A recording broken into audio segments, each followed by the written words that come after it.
La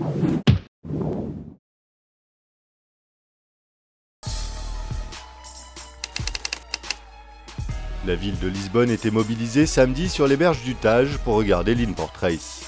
Avec 2 étapes au large et 3 Inport Race restantes, les opportunités de marquer des points s'amenuisent rapidement pour les concurrents. 21 points seulement séparent les 4 premières équipes au classement général.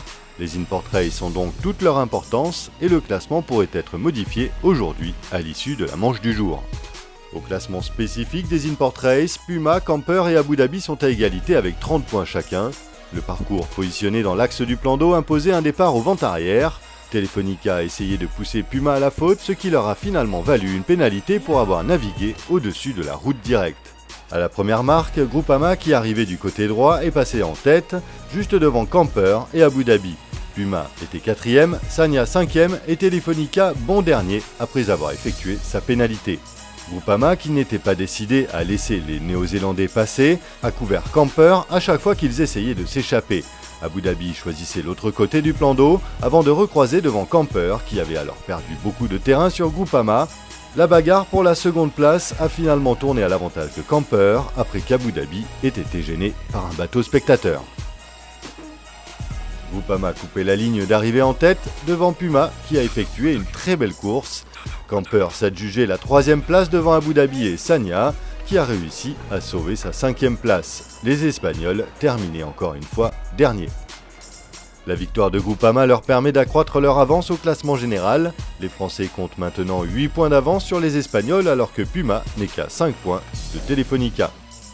Après l'Inport Race, les concurrents ont pris dimanche le départ de la 8e étape de la Volvo Ocean Race à destination de Lorient. Pour les 4 équipes qui peuvent encore prétendre à la victoire, cette étape longue de 1950 milles, avec un point de passage aux Açores, peut être déterminante pour le classement général. Le parcours est le même que celui de l'Inport Race de la veille. Les concurrents doivent faire un aller-retour dans le Tage avant de mettre le cap sur l'archipel des Açores. Puma est le premier à franchir la ligne au portant. L'équipage américain a rapidement creusé l'écart sur ses poursuivants. Abu Dhabi, qui essayait désespérément d'affaler son Jenaker, a perdu beaucoup de terrain sur la flotte. Puma et Camper pointaient en tête à la sortie du Tage. Camper, au vent, avait moins de courant, mais Puma avait quant à lui plus de vent. Alors que Puma enroulait la bouée au vent, la flotte s'est tirée sur le Tage. Camper occupait toujours la 2e place devant Abu Dhabi et Telefonica, alors que Sagna et Groupama fermaient la marche. Les 6 concurrents n'avaient plus qu'à s'élancer sur l'Atlantique. L'étape de 1900 milles jusqu'à Lorient est la plus courte étape de la course à ce jour. Elle devrait durer moins de 6 jours. Il y a plus de pression que sur les étapes précédentes pour ne pas faire d'erreur.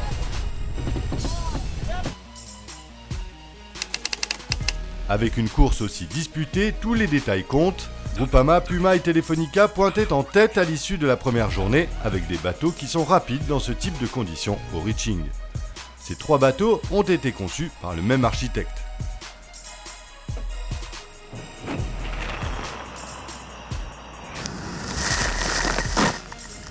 We're 300 miles in now. The 3 1K boats are going quickest. Telefonica's leading the charge. Groupama and Puma just behind. I guess it's business as usual. We've seen this before, jib reaching. We've got 500 miles to go, another day of good breeze, and then the wind will start to decrease, and then we might see a bit of a shuffling of the pack. Les 3 bateaux en tête de la course ont démontré leur capacité à aller vite au reaching, mais avec le resserrement prévu de la flotte et les conditions musclées attendues pour la suite, les choses pourraient bien changer avant l'arrivée à Lorient. Un changement de conditions offre toujours des opportunités. Pour Sagna, actuellement 6e de l'étape, n'importe quel changement sera une bonne chose.